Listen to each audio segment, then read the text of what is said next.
Right, so Keir Starmer very much has a pro-Israel agenda. Zionist without qualification and all that, as we know he is. But he's coming for significant condemnation of it in light of Israeli attacks on Gaza. 48 councillors at last count have resigned from the party over his refusal to back a ceasefire. Further fallout is on the way over that by the sound of things, with rebel Labour MPs possibly joining with the SNP to bring a motion to Parliament to demand a ceasefire and force a vote on it, completely undermining both main party leaders, entirely justifiably in my opinion. But now yesterday I covered an underreported story concerning Labour NEC member and director of We Believe in Israel, Luke Akehurst, who in his capacity as that director allegedly sent emails to Labour councillors nationwide, urging them to remember what has happened to Israel, the deaths occurring in Israel, and if people had to be pro-Palestinian about it, to do so in a manner that did not come across as anti-Israel. Akehurst is paid to advocate for Israel, of course. It's his day job. He isn't impartial on this. Yet there seems to be a blurring of the lines insofar as his employed conduct versus his elected position are concerned. However, whilst that video was being made yesterday, Akehurst himself was engaged in yet more pro-Israel advocacy, indicating a not insignificant level of pushing Israel's interests in the Labour Party going on behind the scenes. Right, so yesterday I covered Akehurst apparently sending out these emails to Labour councillors, and the question I raised in that video was how had he obtained that data in order to do that? I've had responses from numerous people to say they've had that email, that they've questioned it too. They've questioned what right Akehurst had to do this, and I won't go into the exact responses they got in case that ends up exposing certain individuals to Labour's governance and legal unit. Let's just say nobody I've spoken to on it was particularly happy with the reply they got. But whilst all of this was going on, whilst I was making that video, Akehurst was in London, attending the London Councillors Seminar 2023, which sounds somewhat innocuous, but when you realise it was organised jointly by the Board of Deputies of British Jews, the London Jewish Forum, and the Jewish Leadership Council, there's a very pro-Zionist flavour to it. This is what the seminar was concerned with, of course: Zionism, Israel, how councillors should conduct themselves in a way that those sponsoring the event would like.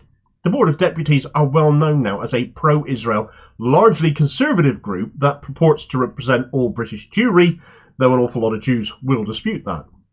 The Jewish Leadership Council counts amongst its chairpersons a certain Trevor Chin, a prominent Blairite pro-Israel donor, the man who funded Keir Starmer's Labour leadership campaign, and therefore somebody Starmer owes a lot too. And if you remember how cagey Starmer was at the time that he was running for leader about naming his donors, this is one large reason as to why that might have been. And the London Jewish Forum, according to its own Twitter page, is a joint venture between the Board of Deputies and the Jewish Leadership Council. So nice to know that they're quite chummy with each other, isn't it? Well, Akehurst was there as a speaker, features in the handbook that was given out, speaking on the topic of Israel and its effects on British Jews. Apparently the only non-Jewish speaker there, incidentally. And a point I didn't raise in video yesterday, which is quite relevant to all of this, is that Akehurst being on the NEC and advocating for Israel as he does, you have to remember this is a guy who is in a position to oversee disciplinary cases on these matters. So how can he possibly do so impartially? Anyway, back to the seminar. And the reason I can speak about this is thanks to people who were in attendance, extremely worried about what they heard there, and reached out to me about that. So thank you to those who've done that. And obviously I won't be naming anybody who has done so. Everyone with experience of Labour discipline these days doesn't need to be reminded as to why that is. Here's a selection, though, of some of the things that were apparently said there that I've been told that caused significant consternation for some. Several of the event speakers apparently said that 100,000 hostile speakers are marching for Hamas and jihad. Well, who could they possibly mean? Peaceful protesters marching in London for a ceasefire? The old "you're backing Hamas" trope by standing up for Palestinians? For an event that would have spent so much time, indeed having a talk specifically on anti-Semitism, that kind of comment, repeated more than once, seemed awfully Islamophobic to me. On top of that, another comment made that was decidedly worrying was a speaker saying, "No UK Jew wants a ceasefire, the war must carry on." An awful lot of Jews have been marching up and down the country for weeks saying otherwise, saying the complete opposite, showing humanity, I would argue, though perhaps they're all the wrong kind. That really upset some people who were there, especially those with family, friends stuck in Gaza right now, sending a message out from this seminar that Palestinian interests are very much secondary, But with the narrative and the agenda being so very, very one-sided, given what is happening in Israel and Gaza right now, nobody felt they could speak out. As far as Akehurst himself went, he apparently apologised for that "We Believe in Israel" email being sent out, but only because it was sent out late. There's been a question, I certainly floated it in my video on this yesterday, as to how Akehurst came by all the contact details for Labour councillors to send his email out to, given this was done not in his capacity as an NEC member, but in his capacity of director of We Believe in Israel. Akehurst, interestingly, apparently said it was sent out late because the data was arriving in batches. So somebody was sending him the contact details then. Now, I posited, was a GDPR breach happening here because Akehurst is on the Labour Party NEC? Does that put him in a position to harvest the data himself? But he didn't infer that here, and indeed it's become apparent that it's not just Labour councillors that he sent his email out to, but he was being sent it from somewhere. Now, it's been pointed out to me since yesterday that, of course, elected councillors the country over have their contact details made publicly available so that constituents can get in touch with them. But there are thousands and thousands of councillors up and down this country. If the data was arriving in batches, was somebody literally collating it all, or could it only be sent over one bit at a time from someone or some organisation who might have done that already? Who had a vested interest in collecting this data? Well, we could be looking at various think tanks who might have done that. We could even be looking at BICOM itself, British Israel Communications and Research Centre, emphasis on the communications bit.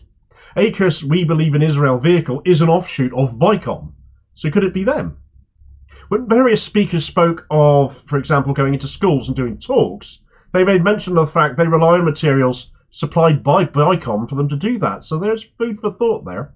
Whoever it is, somebody has collated all these contact details for councillors up and down the country and has been sending it in batches to Akehurst in order to be able to send his email out to councillors, not just Labour ones, but of all parties apparently, which does seem crazy actually when you consider that he's an elected official of the Labour Party, in how he basically wants them to conduct themselves regarding the ongoing Israel and Gaza conflict. The subject of boycott, divestment and sanctions came up in Akehurst's speech. I say speech, he was holding court in a break-it room apparently for his bit, and says nobody should back BDS on the basis it inconveniences Jews who need kosher food, as opposed to Palestinians who just need food full stop then, eh? Priorities. I don't share his. As far as motions or events that might be critical of Israel, Akehurst was quite vociferous in encouraging councillors to check with him first and to just call me.